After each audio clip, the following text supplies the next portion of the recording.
안녕하세요. 한영숙 목사입니다.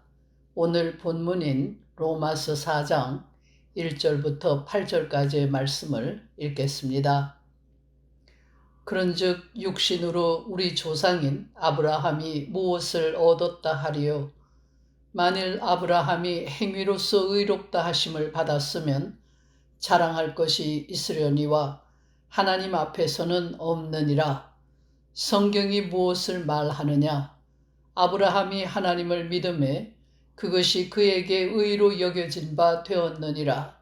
일하는 자에게는 그 삭시 은혜로 여겨지지 아니하고 보수로 여겨지거니와 일을 아니할지라도 경건하지 아니한 자를 의롭다 하시는 이를 믿는 자에게는 그의 믿음을 의로 여기시나니, 일한 것이 없이 하나님께 의로 여기심을 받는 사람의 복에 대하여 다윗이 말한 바, 불법이 사함을 받고 죄가 가려짐을 받는 사람들은 복이 있고 주께서 그 죄를 인정하지 아니하실 사람은 복이 있도다 함과 같으니라.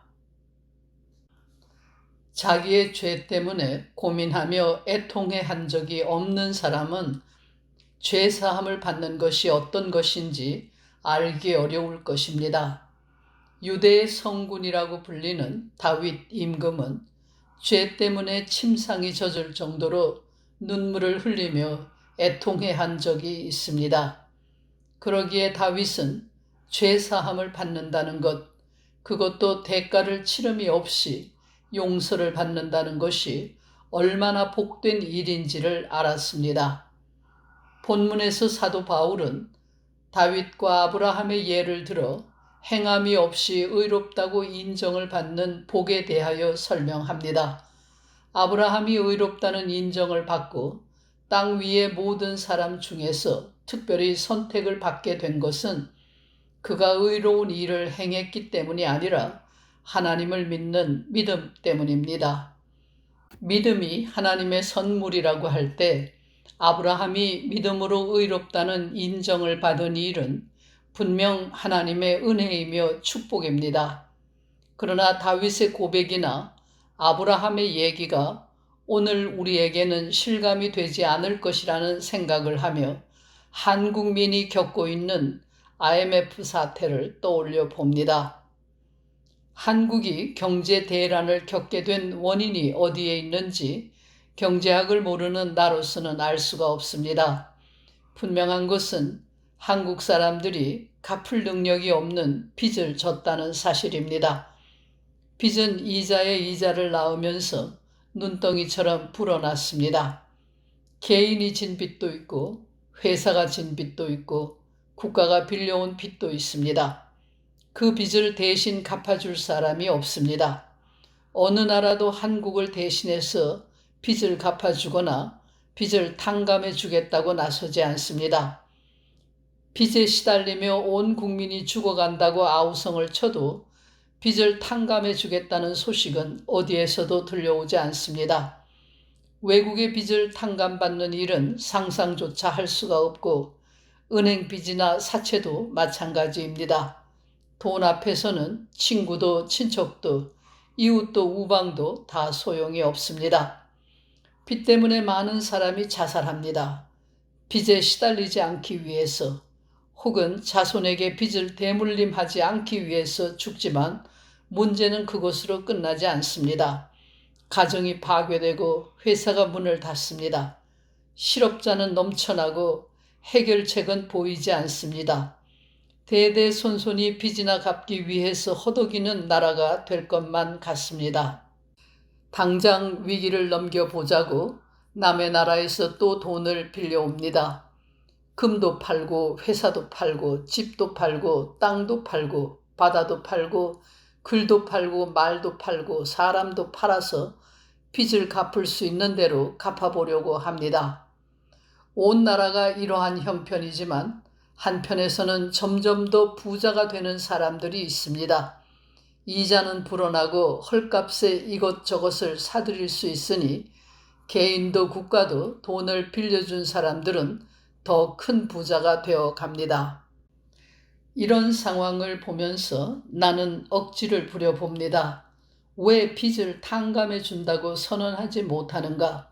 외국의 빚은 국가적인 신용 문제가 있고 또 빌려야 되니 그럴 수 없다고 하더라도 동족끼리 진 빚은 안 갚아도 된다는 법령을 만들면 안 되는가? 사람을 죽음으로 몰아넣으면서까지 악착같이 돈을 받아내야만 합니까? 결국 개인과 가정, 나아가 사회와 국가, 민족 전체를 죽음으로 몰아가는 일이 아닙니까? 가진 사람들이 손해보면 될 일이 아닙니까? 다 함께 허리띠 졸라매고 고생할 각오를 하면 되지 않습니까? 위정자들은 그 막강한 권력을 가지고 국민을 살리는 일, 국가를 살리는 일은 왜 못합니까? 세상 모르는 철부지 같은 생각이라고 비웃을지 모르나 나는 잠도 자지 못하면서 이런 생각을 했습니다. 위정자들은 시퍼런 권력의 칼을 휘둘러 사람들을 공포에 떨게 만드는 일은 잘도 하면서 이런 일은 못합니다. 한국민들 역시 원수를 맺는 일이나 원수를 갚는 일, 보복하는 일에는 쌍수를 들고 환영하면서 용서하는 일에는 관심이 없습니다. 인간은 용서를 못하는 존재인 것 같습니다. 원수를 갚지 않고는 견디지 못합니다. 손해를 보고는 마음이 편하지가 않습니다. 인간의 욕심은 한이 없어서 이미 가진 것에 만족하지 않습니다. 더 가지려 하고 항상 부족하다고 생각하며 남의 것을 빼앗으려고 합니다. 늘 자기는 피해자라고 생각하는 지극히 이기적인 존재입니다. 자기가 가해자라는 사실은 생각조차 하지 않습니다. 법을 어기지 않았으니 나는 죄가 없다고 생각합니다. 행함과 공적을 주장하며 자기 의를 내세웁니다.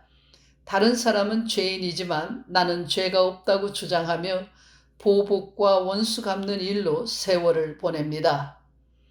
이런 잔인한 세상에 하나님의 은혜가 임했습니다. 예수 그리스도를 통하여 나타난 은혜입니다. 조건 없는 용서의 사랑을 베푸시는 하나님의 은혜입니다. 죄를 용서하시고 죄인을 돌보아 주시고 피 흘리려 하는 자의 손에서 피할 길을 열어주시는 하나님의 은혜가 임했습니다. 우리 인간은 하나님의 은혜로 삽니다. 이 은혜를 아는 사람, 그는 하나님께 의롭다고 인정을 받습니다. 자기가 용서받은 죄인인 줄 아는 사람, 하나님의 은혜가 아니고서는 살 수 없다고 고백하는 사람은 복 있는 사람입니다.